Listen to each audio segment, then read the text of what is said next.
Cash, investments in equity, derivative.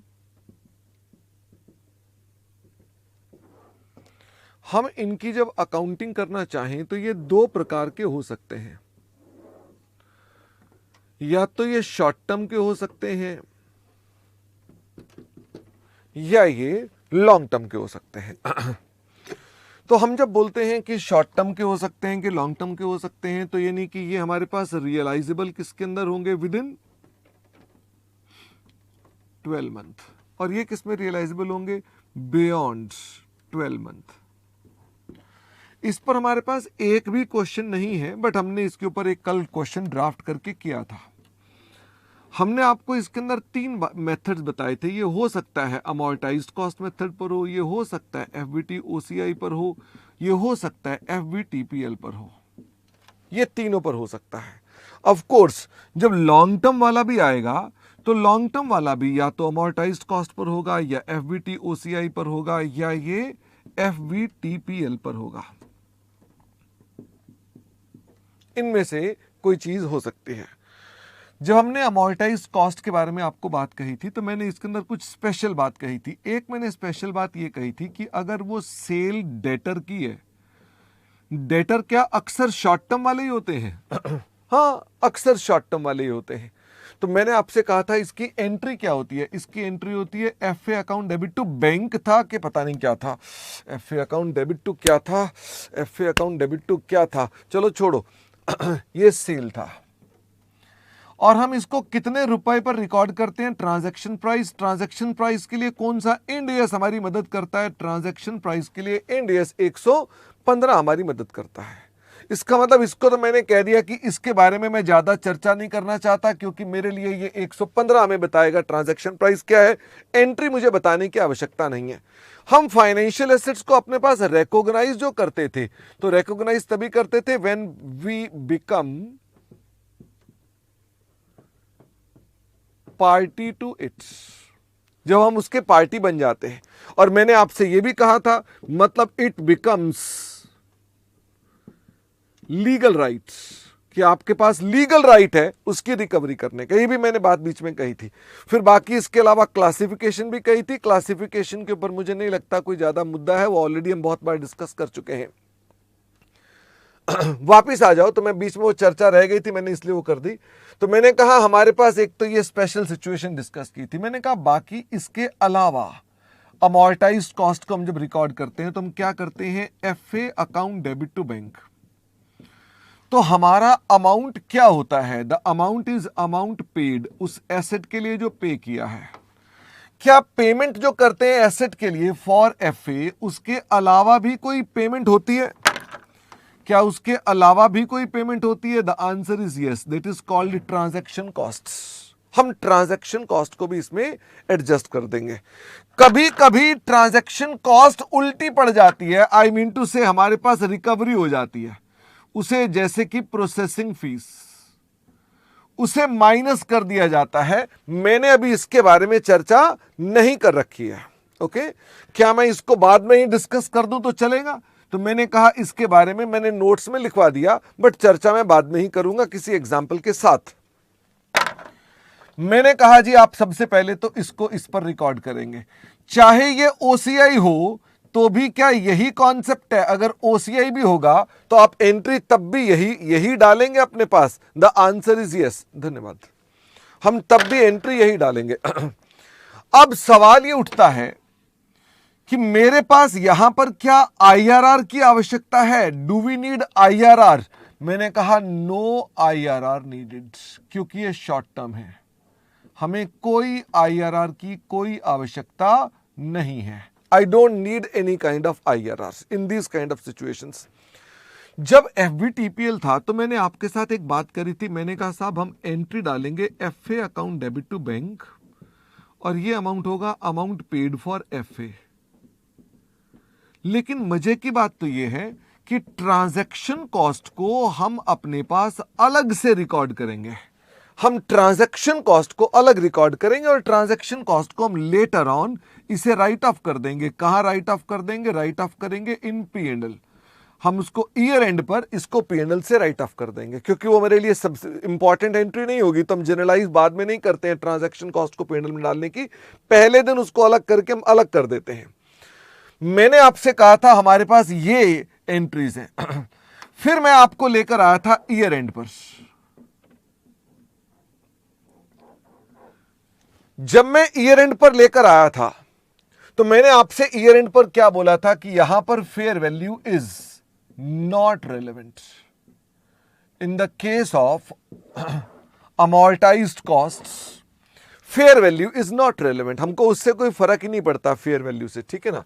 हमारा fair value से कोई लेना देना यहां पर नहीं है। हां, यहां पर हमने आपसे कहा था कि आप वैल्यूएशन अलाउंस बना सकते हैं।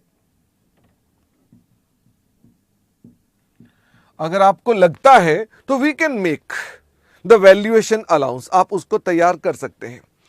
लेकिन ओसीआई की जब बात आई थी तो यहां पर क्या फेयर वैल्यू इज रेलेवेंट और नॉट रेलेवेंट? Is relevant. हमारा स्टैंडर्ड कहता है कि अब फेयर वैल्यू रेलेवेंट है। ये फेयर वैल्यू कैसे निकाली जाती है? ये फेयर वैल्यू एज पर 113 है, दिस इज एज पर 113, यानी कि this is without transaction cost. ये एज पर 113 फेयर वैल्यू होती है। और मैंने कहा कि आपका जो कैरिंग अमाउंट आ रहा होगा, जो कैरिंग अमाउंट आ रहा होगा, कैरिंग अमाउंट के साथ कंपैरिजन करेंगे किसका? फेयर वैल्यू का। और डिफरेंस को हम कहां डाल देंगे? ओसीआई रिजर्व में। डिफरेंस को कहां डाल देंगे हम लोग? ओसीआई रिजर्व में। अभी जो मैंने कल बताया था वही मैं एक बार रिपीट कर रहा हूं ताकि आपके दिमाग में चला जाए। और ये OCI reserve can be recycled, हम इसको रिसाइकिल कर सकते हैं, कैन बी रिसाइकिल्ड। सर हम इतना कॉम्प्लेक्स कर क्यों रहे हैं? असल में हम शेयर होल्डर को एक्सप्लेन कर रहे हैं कि तुम्हारी कंपनी के डायरेक्टर का यहां ट्विन ऑब्जेक्टिव है। अगर ट्विन ऑब्जेक्टिव है तो हमने अमोर्टाइज्ड कॉस्ट की अकाउंटिंग फॉलो की है पहले पूरी, लेकिन इतना करने के बाद हमने रीवैल्यू भी कर दिया और दोनों P&L में ना जाएं, इसलिए इसे ओसीआई में डाला गया। इसे ओसीआई में डाल करके हमने भेज दिया और हमने कहा जब सेटलमेंट होगी तो उस वक्त बाद में देखेंगे, ये रिसाइकिल भी हो सकता है। क्या यहां पर भी fair value is relevant? The answer is yes, यहां पर भी fair value is relevant. Fair value वही है, फेयर वैल्यू एज पर 113 है, इसमें कोई प्रॉब्लम नहीं है। और यहां पर भी आखिरी दिन जो आपका कैरिंग अमाउंट आ रहा होगा, हम कैरिंग अमाउंट को किसके साथ कंपेयर करेंगे? फेयर वैल्यू से। और ओसीआई रिजर्व में नहीं, हम उसे डायरेक्टली प्रॉफिट एंड लॉस में डाल देंगे। हम उसे डायरेक्टली प्रॉफिट एंड लॉस में डाल देंगे। विशाल ने एक बड़ा अच्छा क्वेश्चन पूछा है, वो बोल रहे हैं क्या शेयर होल्डर के पास भी इतनी नॉलेज होती है जितना हम उसे बता रहे हैं? द आंसर इज यस, ये हमारी अजम्पशन है। जैसे एसएफएम के अंदर आप हर जगह फॉर्मूला लगाने के लिए अजम्पशन नहीं लगा देते हो कि ये फॉर्मूला तभी लगता है मानकर कि सब लोग रैशनल है, वैसे ही हम भी बोलते हैं कि सब लोगों को इंड एस की पूरी नॉलेज है। इसका मतलब हमारे पास ये अमाउंट यहां पर ये आ गया। अब मुझे ये बताओ, जब सेटलमेंट होती है, जब सेटलमेंट करते हैं तो सेटलमेंट पर एंट्रीज क्या बनती है? Bank account debit to FA, bank account debit to FA, bank account debit to FA. लेकिन अब इसमें कहीं डिफरेंस आ सकते हैं, इसमें भी डिफरेंस आ सकता है, तो डिफरेंस कहां जाएगा? डिफरेंस P&L में चला जाएगा। इसमें भी डिफरेंस आएगा, बताओ वो डिफरेंस कहां जाएगा?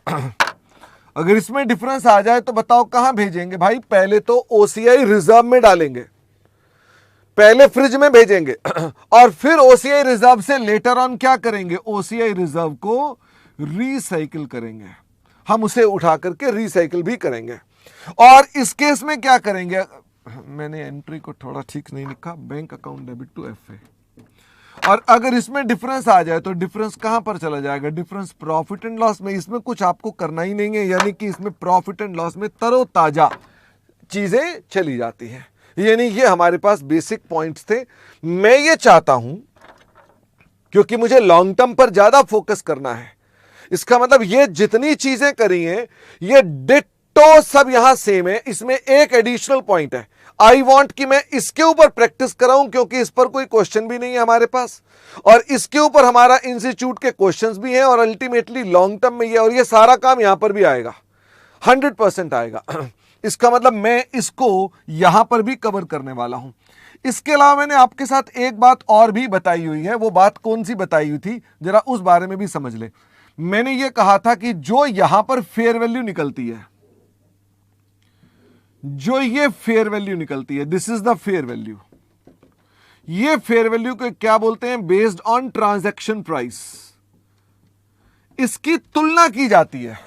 मैं भूल गया किसके साथ तुलना करने को बोला था, आई डोंट एग्जैक्टली रिमेंबर मैंने ये बात बताई है कि नहीं बताई। हम इस फेयर वैल्यू की तुलना करते हैं, किसके साथ तुलना करते हैं? Fair value as per level 1 inputs. Fair value as per level 1 inputs, ये बात बताई हुई है मैंने आपको। लेवल 1 113 में बताया हुआ है। अच्छा कार्तिक, अच्छा लिखवा रखी है, ओके। तो अभी फिर बोल देता हूं।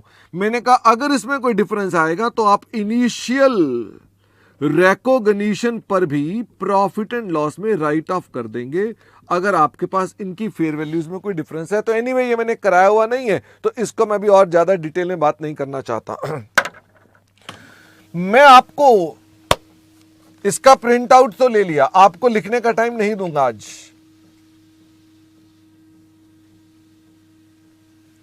मैं लॉन्ग टर्म की चर्चा कर रहा हूं, है?